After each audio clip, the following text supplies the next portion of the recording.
عمر ابن سعد نے قتل حسین کے لیے کئی افراد بھیجے. قاتل آتے رہے پشت حسین کی. ایک قاتل آیا آ کے حسین کی پشت پر سوار ہو. جیسے ہی اس نے گلا کاٹنا چاہا سید و سردار نے ایک بار پلٹ کے دیکھا. جب دیکھا تو وہ روتا ہوا دوڑا. عمر ابن سعد نے کیا کہا, کیا ہوا؟ روتے روتے کہتا ہے خدا کی قسم یہ حسین کی آنکھیں نہیں, یہ محمد عربی کی آنکھیں ہیں.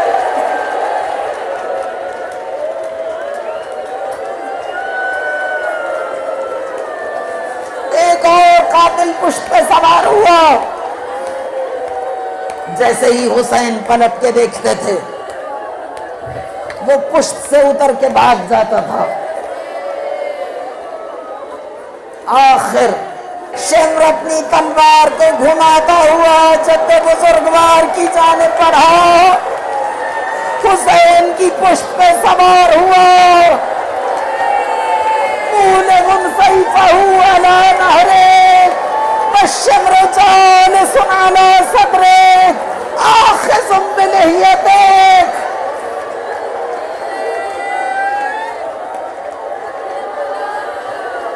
امام فرماتے ہیں شمر جالس علی صدرہ, اے جد بزرگوار شمر آپ کے سینے پہ سوار ہوا. آخذ بلحیتہ, آپ کی داڑھی کو اپنے ہاتھ میں پکڑا.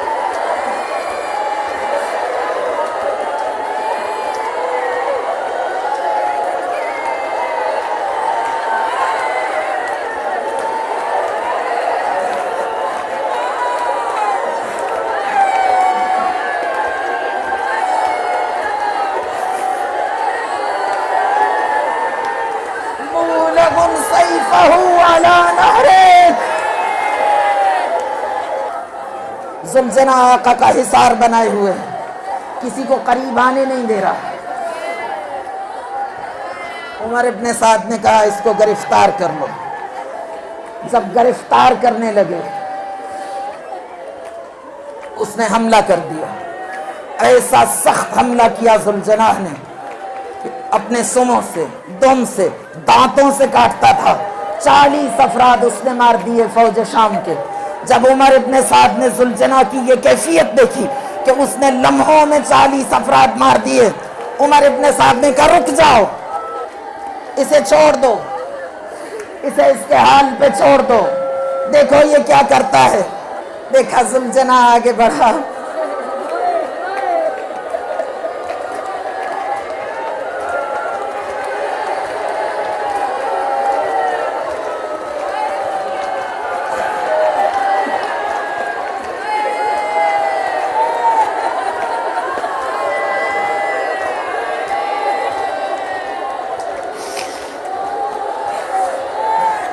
ذوالجناح نے آگے بڑھ کے حسین کے بدن کے بوسے لینا شروع کیے.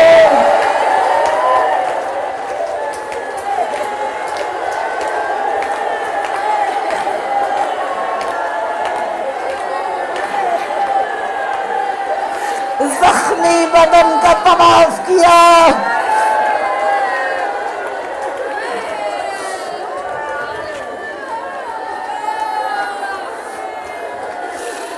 ذوالجناح روتا بھی جا رہا ہے, روتا بھی چلا جا رہا ہے, اور حسین کے زخمی بدن کے بوسے بھی لے رہا. اور پھر ذوالجناح نے ایک عجیب کام کیا, اپنے بدن کو حسین کے بدن کے خون سے رنگین کیا, اپنی پیشانی کو خون حسین سے رنگین کیا. پھر ذوالجناح لوٹا ابھی شہادت نہیں ہوئی.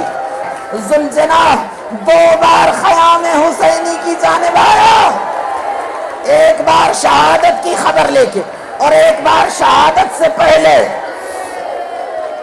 ذوالجناح لوٹا، خیام کی جانب آیا. اب بیویوں کو ابھی تک معلوم نہیں کہ میدان میں کیا حالات ہیں.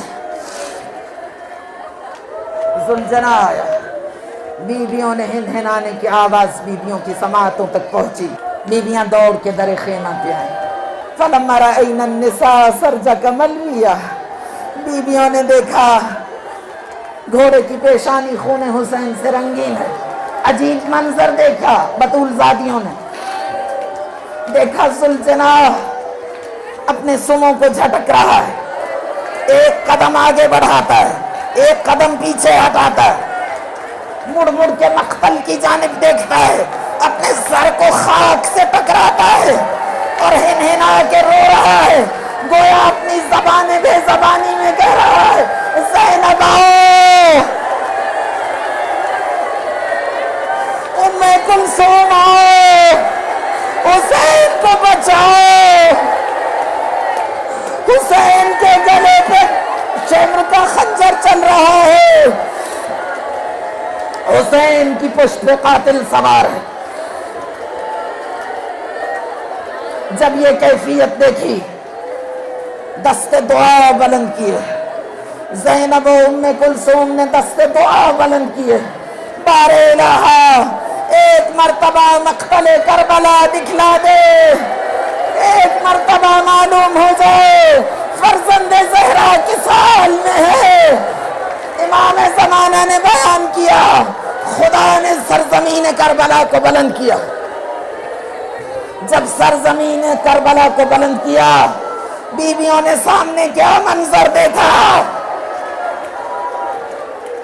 والشمر جالس على صدرك مولم سيفه على نهرك آخذ بلحيتك. چوتھے امام نے فرمایا السلام علی المذبوح من القفار، میرا سلام اس پہ جسے پس گردن ذبح کیا گیا. امام زمانہ نے فرمایا والشمر جالس علی صدرک، شمر سینہ مطہر پر سوار تھا. چوتھے امام نے فرمایا شمر پشت پہ سوار تھا، حسین کے سر کی زلفیں ہاتھ میں تھی. بیویوں نے جب منظر دیکھا قاتل پشت پہ سوار ہے، زلفیں ظالم کے ہاتھ میں ہیں، خنجر کی دھار چل رہی ہے.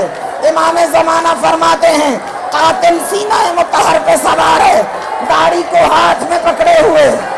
تو معلوم کیا کہ قاتل پشت پہ تھا یا سینے پہ تھا، تو پتہ چلا کہ شمر ملعون حسین کے سینے پہ سوار تھا، داڑھی کو ہاتھ میں پکڑے ہوئے رخساروں پہ تماچے مار رہا تھا.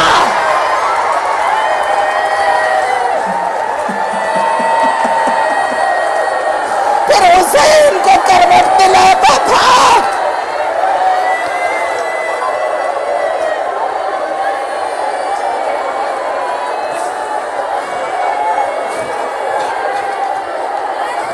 پھر حسین کے سینے پہ بیٹھتا تھا، پھر کروٹ دلاتا تھا، حسین کی پشت پہ بیٹھتا تھا، زلفوں کو پکڑتا تھا، کھینچتا تھا، پیشانی مبارک کو خاک پہ جھٹکتا تھا، رخساروں کو خاک پہ رگڑتا تھا.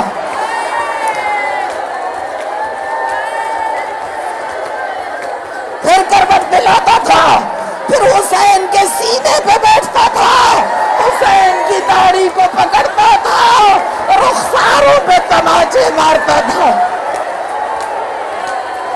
13 ضربیں لگی، سر تن سے جدا ہوا، ہاتھ پہ غیبی نے ندا دی الا قد قتل الحسین بکربلا، الا قد ذبح الحسین بکربلا. 3 دن کا بھوکا پیاسا حسین مارا گیا.